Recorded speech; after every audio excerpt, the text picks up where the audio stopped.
Yes l'équipe, j'espère que ça va. Aujourd'hui, une nouvelle vidéo sur Lisbonne, comme toujours, et on va voir en quoi Lisbonne a énormément changé depuis plus de 10 ans.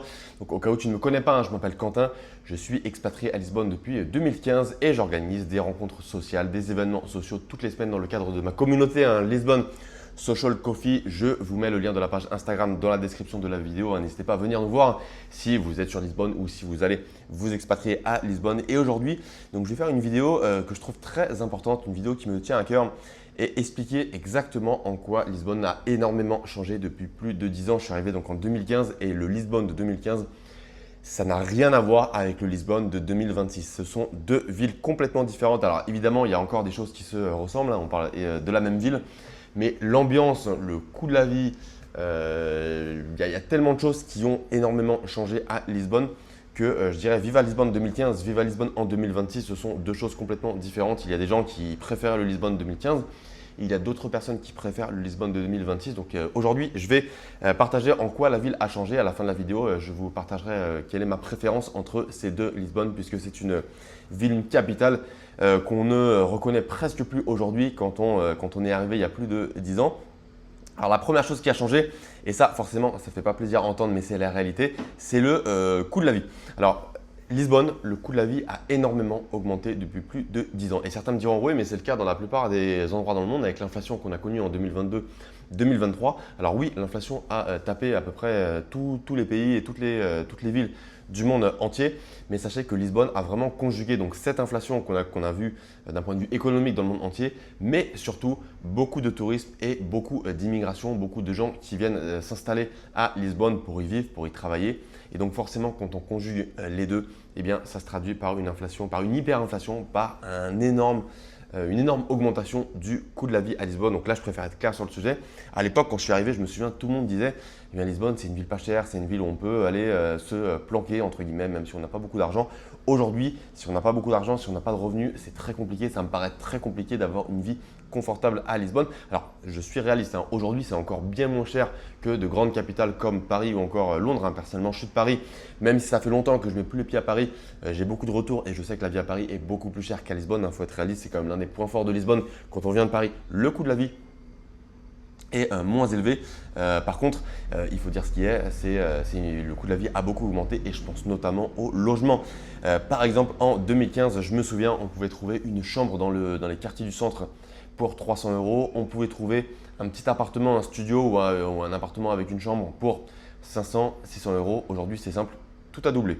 En gros, la chambre à 300 €, elle est passée à quasiment 600 € et le petit appartement à 500, 600 €, il est passé à 1000 €, 1200 € par mois quand on loue un appartement dans le centre de Lisbonne.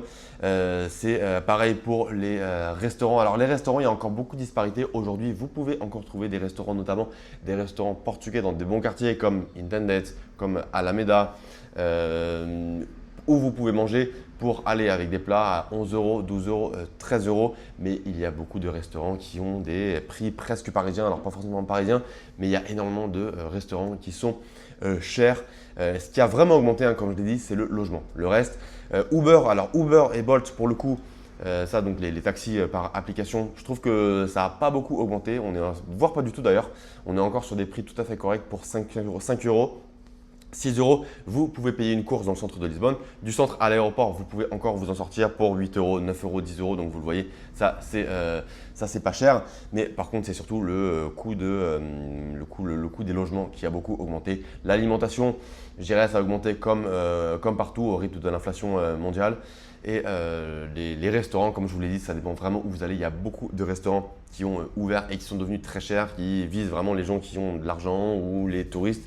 Mais il y a encore beaucoup de restaurants si vous faites votre sélection. Alors à l'époque, je me souviens qu'en 2015, il y avait beaucoup de restaurants portugais qu'on appelle ici les tascas, les tascas portugaises, donc les petits restaurants locaux, où on avait des formules avec le plat, et typiquement la soupe et une boisson pour 7 €, 8 €, 9 €. Alors ça, à ma connaissance, ça n'existe plus. Mais si vraiment vous sélectionnez vos endroits, vous pouvez vous en sortir pour 10 €, 11 €, 12 €. Si vous faites la sélection des restaurants, vous avez beaucoup de restaurants népalais, indiens que j'aime beaucoup et qui ne sont pas très chers. Vous pouvez manger pour pas cher, pareil, 11 €, 12 €, 13 € si vous faites votre sélection. Si vous allez dans n'importe quel restaurant sans consulter eh bien, les commentaires ou les menus à l'avance via Google Maps, par exemple via Internet, vous risquez d'avoir de mauvaises surprise, hein, Lisbonne n'est pas représentative du Portugal. On dit souvent que le Portugal a un coût de la vie qui est moins élevé qu'en France.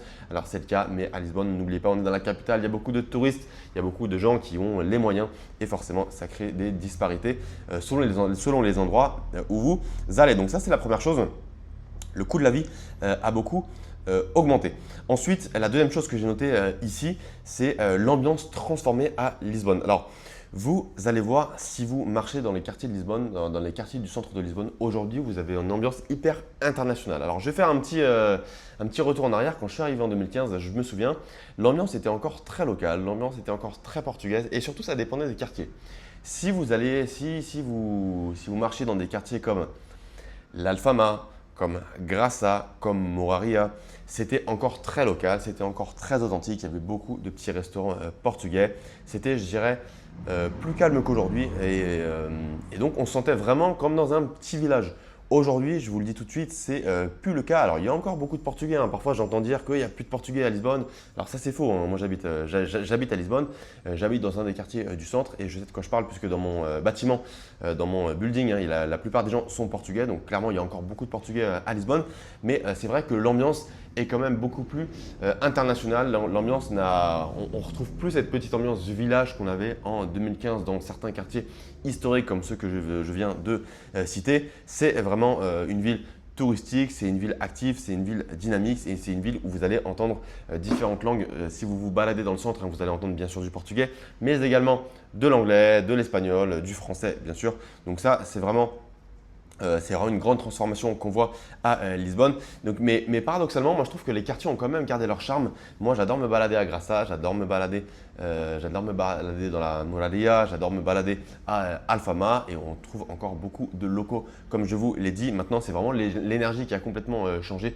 On est vraiment sur une énergie différente en sachant que de toute façon à Lisbonne, l'avantage c'est que vous avez plein de petits quartiers qui ont des ambiances très différentes, hein. Par exemple, l'ambiance historique, l'ambiance qui sont aujourd'hui des quartiers touristiques comme Graça ou Alfama, c'est très différent d'un quartier, je dirais, un peu hipster qu'on voit par exemple à LX Factory. Si vous marchez par exemple à Belém, vous aurez une ambiance très différente que si vous marchez par exemple dans les quartiers de Arroios ou Anjos.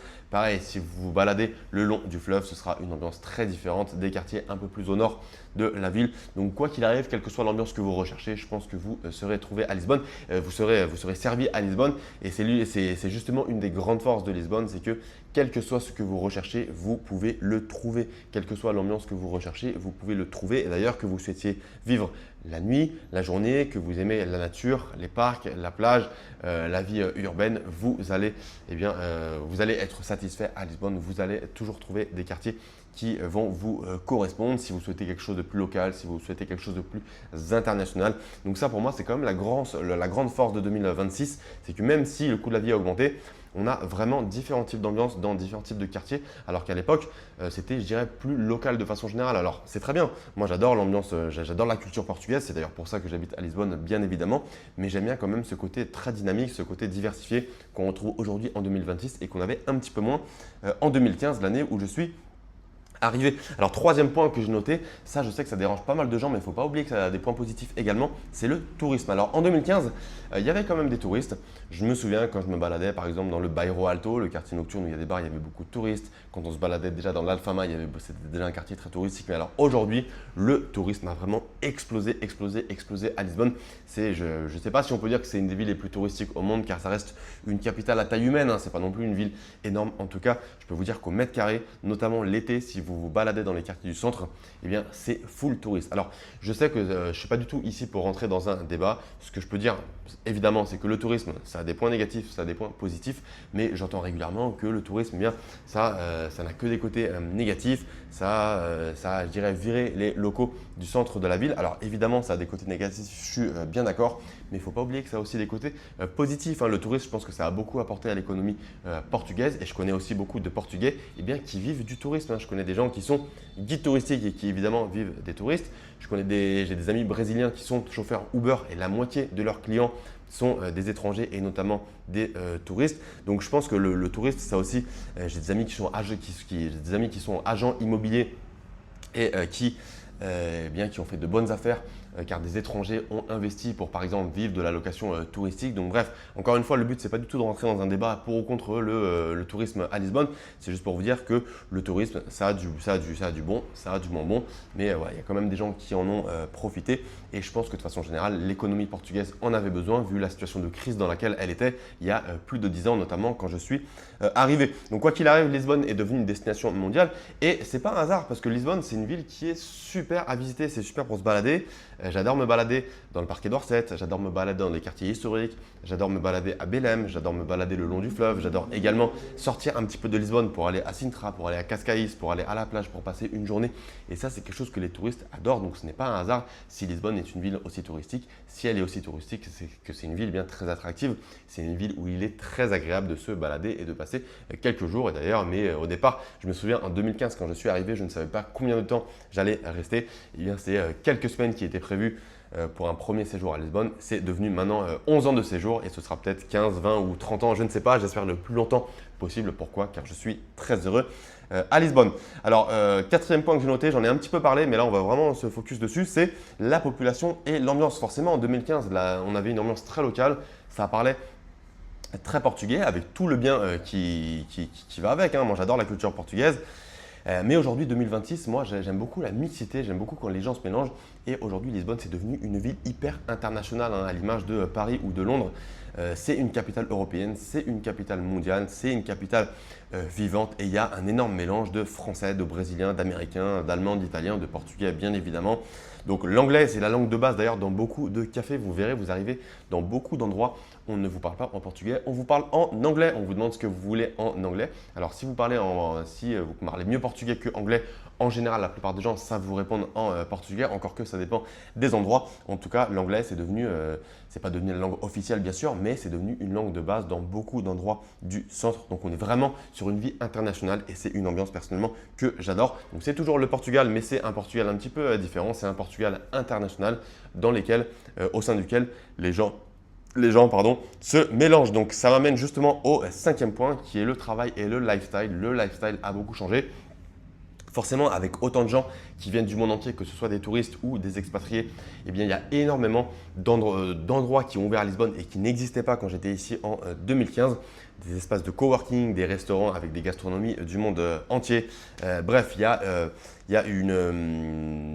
du coworking partout. J'ai noté, c'est vraiment un monde ici de start-up. C'est un hub européen des digital nomades, chose qui n'était pas le cas quand on arrivait à Lisbonne. Donc aujourd'hui, je pense que c'est quand même plus facile de se faire des amis quand on arrive, qu'on ne parle pas portugais, qu'on ne connaît pas bien la culture portugaise. Au départ, c'était un petit peu plus dur de se mélanger forcément sans parler la langue, sans connaître la culture et sans connaître personne. C'est difficile. Mais aujourd'hui, si vous souhaitez vous expatrier à Lisbonne, l'avantage, c'est qu'il y a énormément d'endroits pour se mélanger avec des gens du monde entier. Il y a énormément d'événements. D'ailleurs, ça fait partie des événements que j'organise dans le cadre de ma communauté. Encore une fois, je mets le lien dans la description de la vidéo. J'organise des rencontres sociales pour que les gens se mélangent, que ce soit les Portugais ou les étrangers, les étrangers qui ne sont pas portugais donc à Lisbonne, que ce soit des cafés ou des balades. J'en organise toutes les semaines, donc n'hésitez pas à venir nous voir. Et aujourd'hui, c'est très facile de se mélanger. Beaucoup d'espaces de coworking également, n'hésitez pas. Personnellement, en général, je travaille principalement à la maison ou dans des cafés.